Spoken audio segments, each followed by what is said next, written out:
sekarang kita melihat ke cuti ya, karena ini tadi bagaimana cuti kita bisa ya. Jadi benar ya Bapak Ibu, sesuai dengan topik ini saya sangat setuju dengan topik kita pada pagi hari ini. Jadi gunakanlah cuti itu sebijaksana mungkin. Jangan kalau ada kesempatan cuti cuti mulu gitu. Kalau perlu nambah gitu ya. Nambah. Itu saya sangat setuju. Kita gunakan sebijaksana mungkin. Jadi jangan ada kesempatan cuti aja lah. Cuti ini, cuti ini, cuti ini. Kalau perlu dalam 1 tahun ya, semua cuti diambil. Ya, mulai dari cuti tahunan, ya kan? Ya. Kalau dia memenuhi syarat masa kerja, ambil juga cuti besarnya. Tapi Bapak Ibu nggak bisa ya, kalau cuti besar sudah diambil maka di tahun berjalan tidak berhak atas cuti tahunan, gitu ya. Cuti alasan penting juga diambil, ya. Cuti apalagi? Cuti sakit juga diambil. Pokoknya ada kesempatan cuti, cuti dah, gitu. Nah, itu beda. Itu sudah saya sangat yakin kalau orang yang atau ASN yang berpikirannya mengambil cuti saja, gitu ya, ya, itu tidak akan mungkin dia menghasilkan kinerja yang optimal. Itu pemikiran saya loh Bapak Ibu ya. Ya, kebayangkan Bapak Ibu misalnya di tahun yang berjalan ini udah cuti besar, ya, masih nanya lagi tuh, cuti tahunan saya belum ambil katanya. Padahal tidak boleh kan gitu ya. Kemudian cuti besarnya udah diambil. Oh sakit.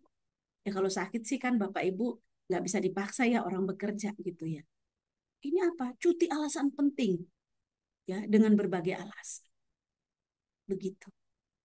Nah, jadi Bapak Ibu ini menurut saya tema yang sangat apa ya? Ya, sangat-sangat baik sekali ya. Ya, untuk kita sebagai ASN. Baik, kita langsung jadi kalau dasar hukum cuti Bapak Ibu ya cuti ini masih diatur ya dengan kalau PP-nya ya PP 11 2017 karena ya saat ini belum ada PP yang mengatur tentang cuti ya setelah ditetapkannya Undang-Undang 20 2023. Jadi PP 11 2017 ini masih berlaku ya kan? Masih berlaku karena apa namanya?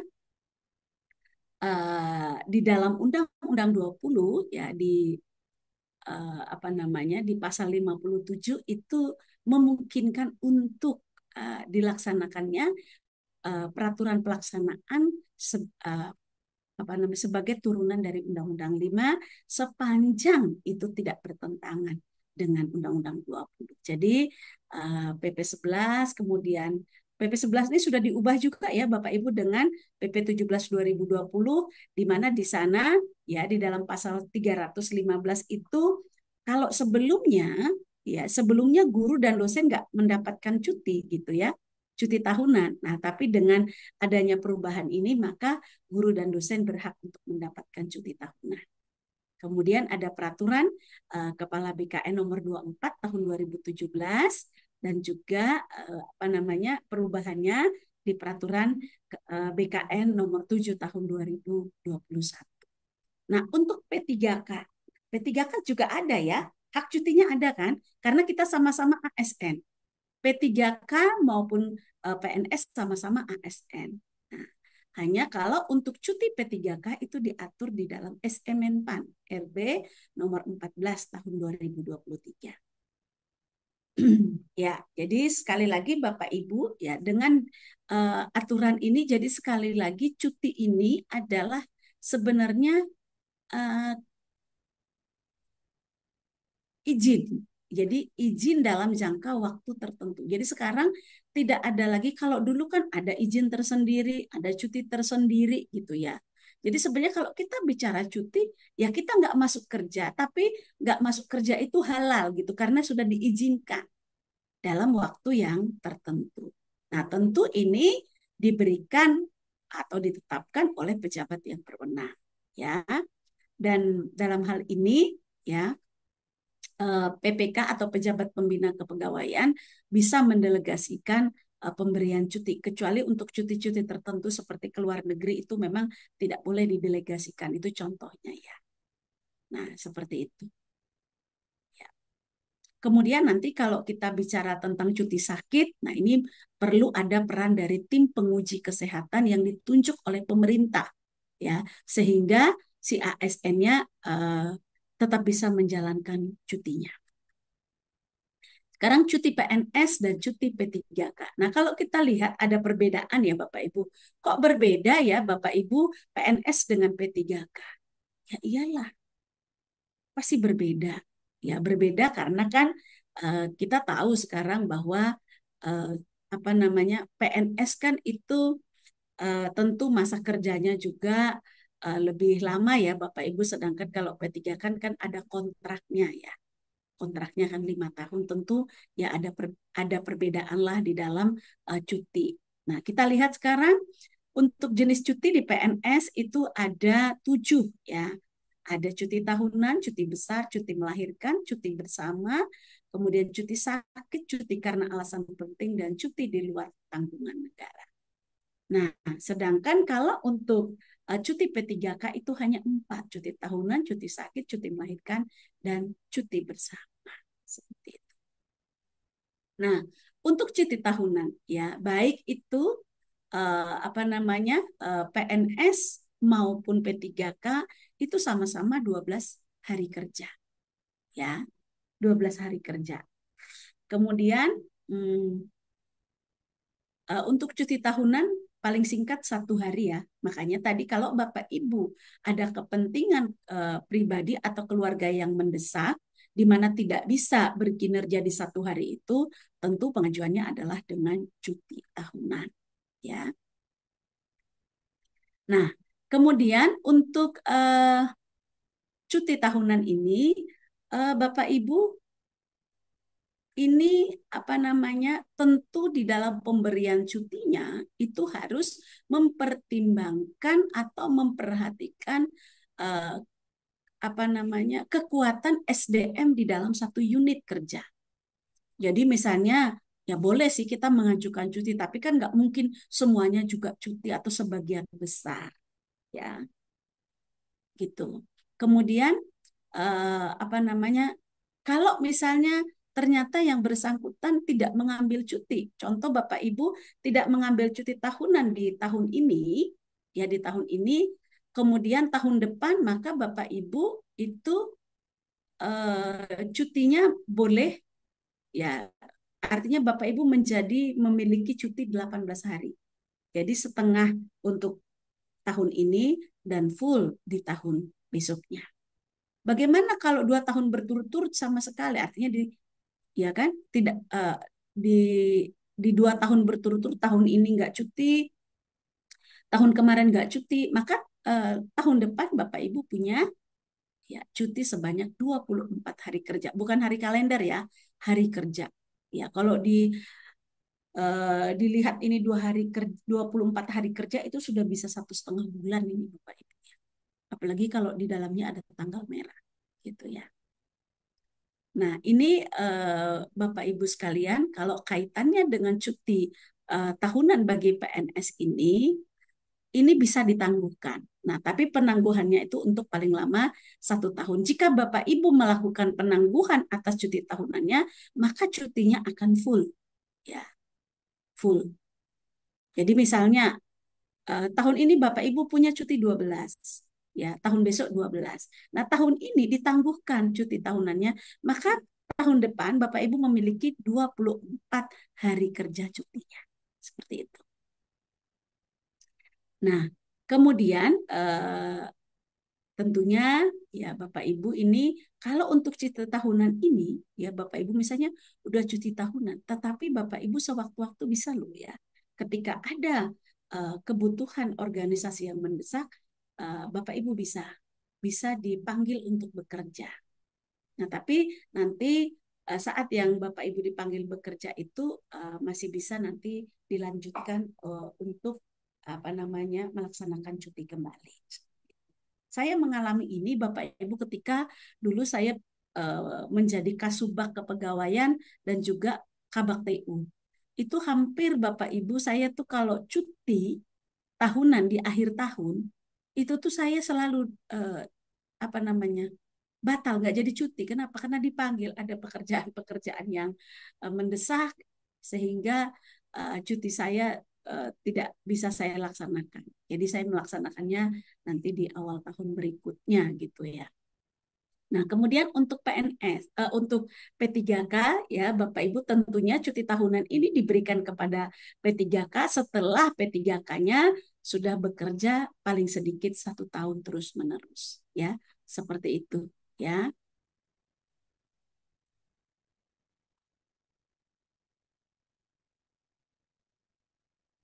Nah, kemudian eh, bagaimana kalau misalnya ada orang tua, eh, misalnya bapak, ibu, istri, mertua, atau anak meninggal, atau P3K-nya melangsungkan pernikahan pertama atau perkawinan pertama, ya. Nah, nanti bapak ibu bisa diberikan cuti tahunan, tapi untuk paling lama 6 hari, ya, 6 hari, gitu, untuk cuti tahunannya. Jadi artinya mengurangi ya cuti tahunannya seperti itu. Nah, untuk P3K yang akan melaksanakan ibadah haji, ya ini juga adalah dengan memotong cuti tahunannya. Nah, tentunya disinilah perlunya Bapak Ibu ya untuk bisa mengelola cutinya dengan baik, bisa mengambil cutinya dengan bijaksana. Seperti itu. Ya, gitu. Nah, itu untuk cuti tahunan. Sekarang cuti sakit. Nah, cuti sakit itu diberikan sebenarnya ya untuk paling lama 1 tahun. Ya, untuk yang PNS ya 1 tahun 6 bulan. Nah, jadi kalau 1 hari Bapak Ibu bisa membuat surat keterangan sakit, ya, membuat surat keterangan sakit ditambah ada surat keterangan dokter, ya. Kemudian kalau di atas 1 sampai 14 hari, nah ini ada buat apa namanya permohonan tertulis ya kepada pejabat yang berwenang memberikan cuti tambah surat keterangan dokternya. Kalau udah di atas itu ya nanti berarti Bapak Ibu surat keterangannya harus dari dokter pemerintah. Kalau yang tadi dari dokter pemerintah, dari dokter praktek bisa ya. Kemudian pemberian cuti maksimal 1 tahun, tapi bisa ditambah 6 bulan lagi ya manakala oleh tim penguji ya tim penguji kesehatan menyatakan bahwa Bapak Ibu belum sembuh. Nah, ini boleh. Boleh ya. Boleh Bapak Ibu. Kemudian keterkaitan dengan eh, cuti untuk P3K. Ya, jadi ada sama ya 1 hari pakai surat keterangan dan surat dokter di atas 1 hari pakai tertulis surat keterangan dokter di atas 14 hari. Nah, ini permintaan tertulis kepada PYB ya surat keterangan dokter pemerintah ya, tapi diberikan untuk paling lama 1 bulan atau 30 hari kerja secara kumulatif. Nah, apabila sudah diberikan 1 kali dalam 1 tahun masa perjanjian kerjanya dan belum sembuh, dapat diberikan kesempatan sekali lagi untuk mendapatkan cuti sakit, tapi cuti sakit ya 1 bulan atau bisa 30 hari kerja kumulatif. Nah, tentu ini ada perbedaannya, Bapak Ibu ya. Ya. Kemudian kaitan dengan cuti sakit karena gugur kandungan. Ini bagi para ibu ya. Ya, ini boleh diberikan 1,5 bulan ya. 1,5 ya. Kemudian mengalami kecelakaan apa ya karena perjalanan eh, tugas kewajibannya ya itu diberikan cuti ya sampai ya yang bersangkutan sehat atau sembuh seperti itu. Next ya. Kemudian ya, cuti melahirkan. Nah, cuti melahirkan ini Bapak Ibu sekalian ini untuk para ibu ya. Para ibu ini bagi kelahiran anak pertama sampai anak ketiga. Sama ya dengan yang P3K-nya. Kemudian anak keempat ya cuti yang tidak dapat ditangguhkan tentunya nanti kan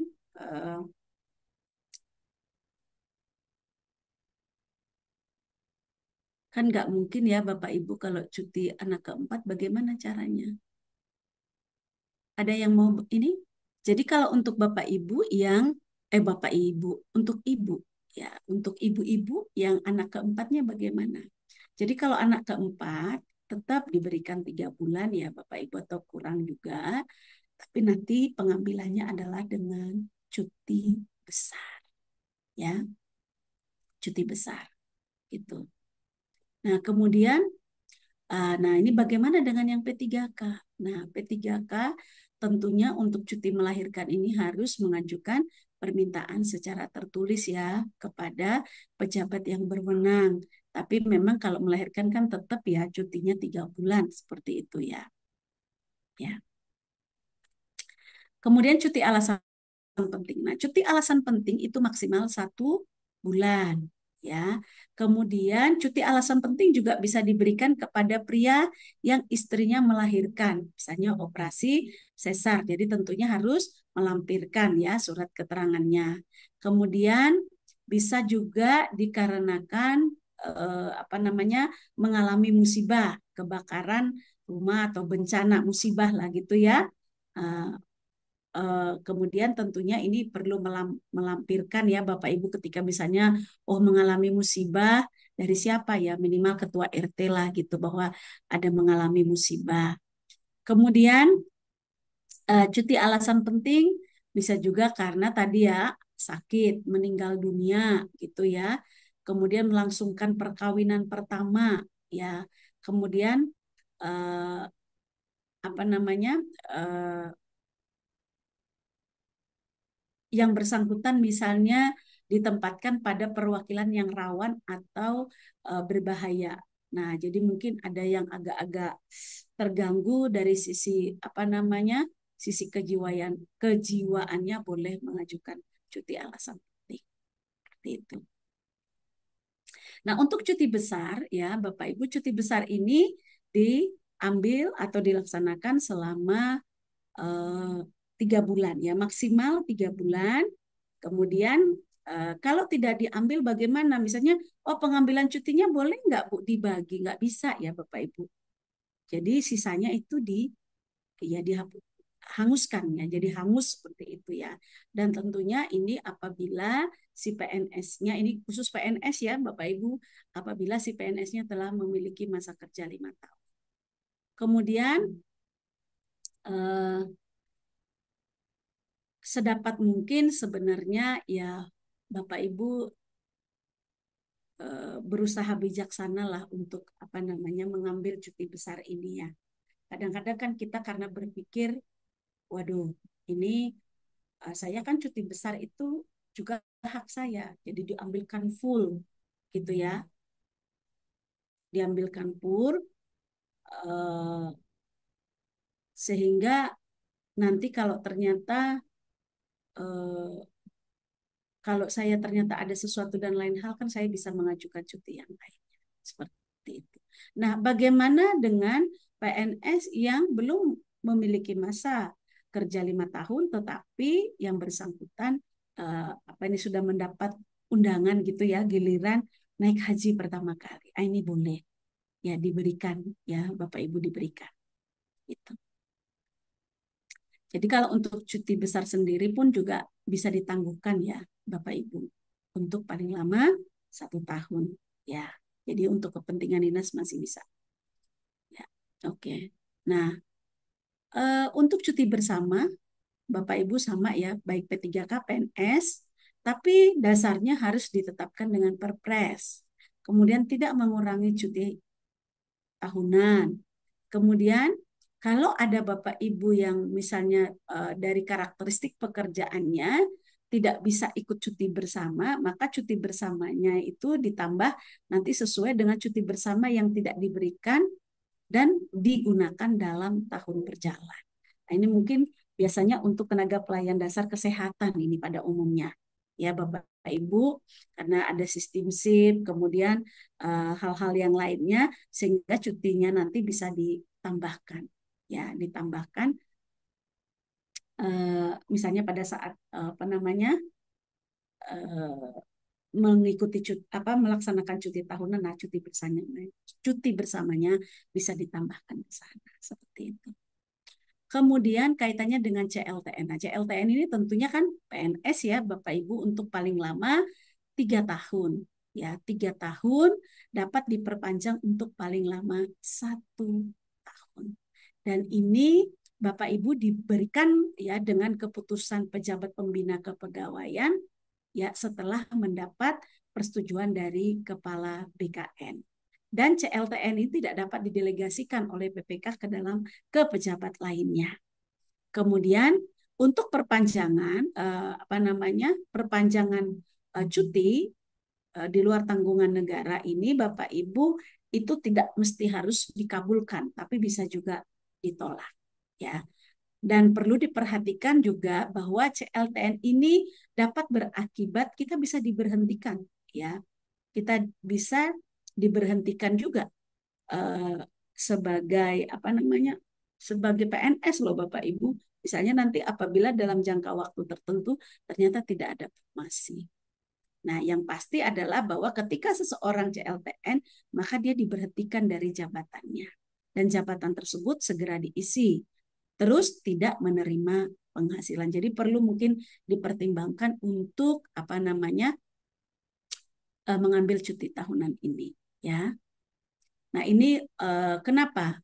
Jadi untuk cuti alasan cuti karena cuti di luar tanggungan negara ini bisa karena alasan pribadi dan sifatnya itu mendesak. Jadi bisa mendampingi suami istri bekerja di luar negeri atau tugas di luar negeri, kemudian juga bisa menjalani program untuk mendapatkan keturunan, kemudian ada anaknya mungkin yang berkebutuhan khusus, kemudian ada suami istri anak yang memerlukan perawatan khusus atau juga mendampingi atau merawat orang tua yang sakit atau uzur. Nah, itu Bapak Ibu terkait dengan cuti. Nah, tetapi Bapak Ibu ketika selesai cuti di luar tanggungan negara ini tentunya harus segera melaporkan diri paling lambat 1 bulan. Kemudian akan diusulkan ya pengaktifannya ke kepala BKN atau Kanrek. Kemudian nanti akan ditetapkan keputusan pengaktifan dia ya dari CLTN-nya gitu. Dan nanti kaitan dengan ini keputusan pengaktifan kembali sebagai PNS itu nanti akan tentunya akan ditindaklanjuti oleh PPK seperti itu ya. Sehingga yang bersangkutan bisa aktif kembali sebagai PNS. Nah, itu Bapak Ibu sekalian, jadi sekali lagi cuti tahunan, cuti besar, cuti alasan penting itu saat yang bersangkutan cuti untuk kepentingan dinas mendesak, yang bersangkutan bisa dipanggil untuk kembali bekerja. Ya. Nah, dengan catatan ya tetap ya sisa cuti yang belum itu akan menjadi haknya yang bersangkutan. Ya. Nah, kemudian cuti tahunan, cuti besar ya. Kemudian cuti alasan penting itu kalau cuti melahirkan termasuk, kalau itu pelaksanaannya di luar negeri harus ditetapkan oleh PPK. Ya.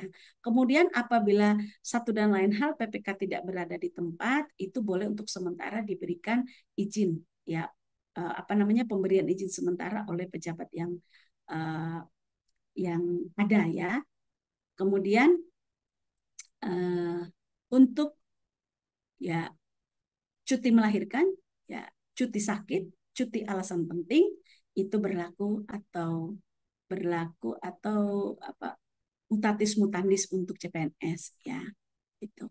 Untuk CLTN sekali lagi ya wajib melaporkan diri ya kepada instansi induk paling lama 1 bulan ya.